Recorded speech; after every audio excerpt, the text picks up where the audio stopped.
Sir big boss ಏನಾದ್ರು opportunity ಬಂದಿದ್ಯಾ ನಿಮಗೆ ಅಂತ? ಕಟ್ ಮಾಡಿದ್ರೆ ಹೇಳ್ತೀನಿ. ಇಲ್ಲ ಮೇಡಮ್, ಸೆಟ್ ಆಗಲ್ಲ ಮೇಡಮ್ ನಮಗೆ. ಯಾಕೆ ಯಾಕಂದರೆ ಅದು ಹಂಗೆ ನಮ್ಮ ಕ್ಯಾರೆಕ್ಟ್ರೇ ಒಂಥರ.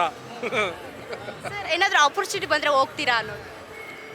ಇಲ್ಲ ಮೇಡಮ್, ಸೆಟ್ ಆಗಲ್ಲ ಅನ್ಕೊತೀನಿ. ನನಗೇನೋ ಬಿಗ್ ಬಾಸ್ ಸೆಟ್ ಆಗಲ್ಲ ಅನ್ಕೋತೀನಿ. ಯಾಕಂದರೆ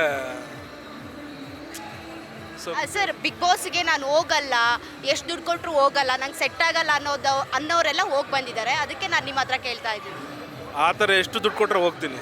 ಎಷ್ಟು ದುಡ್ಡು ಕೊಟ್ಟರು? ಇವಾಗ ದುಡ್ಡು ಸಂಪಾದನೆ ಮಾಡೋಕ್ಕಂತ ಬಂದಿದ್ದೀವಿ. ಆ್ಯಕ್ಚುಲಿ ದುಡಿಯೋಕ್ಕೆ ಅಂತ ಬಂದಿರೋದು. ಯಾಕಂದರೆ ಏನೂ ಇಲ್ದಿರಾಗ ಝೀರೋ ಇದ್ದಾಗ ದುನಿಯಾವಿ ಸರ್ ಬಂದ್ಬಿಟ್ಟು ಇಷ್ಟು ದೊಡ್ಡ ಪೋಸ್ಟಿಂಗ್ ಕೊಟ್ಟು ನನ್ನ ದೊಡ್ಡ ಆಕಾರದಲ್ಲಿ ನಿಲ್ಲಿಸಿದ್ದಾರೆ. ಸೊ ಇದಕ್ಕೆಲ್ಲ ಕಾರಣ ಬಂದ್ಬಿಟ್ಟು ಏನಂದರೆ ಅವರು ಒಂದು ಶ್ರಮ, ನಾನೊಂದು ಶ್ರಮ.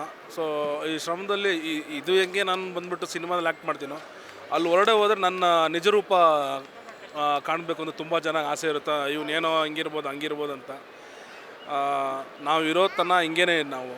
ಯಾಕಂದರೆ ಇವಾಗ ಮುಂಚೆ ಹೆಂಗಿದ್ವು ಏನೋ ಗೊತ್ತಿಲ್ಲ. ಒಬ್ಬರು ಒಂದು ದೊಡ್ಡ ಸ್ಥಾನ ಕೊಟ್ಟಮೇಲೆ ಅದಕ್ಕೆ ಒಂದು ಮರ್ಯಾದೆ ಕೊಡಬೇಕು, ಅದಕ್ಕಿಂತ ಒಂದು ಭಯ ಭಕ್ತಿ ಇರಬೇಕು.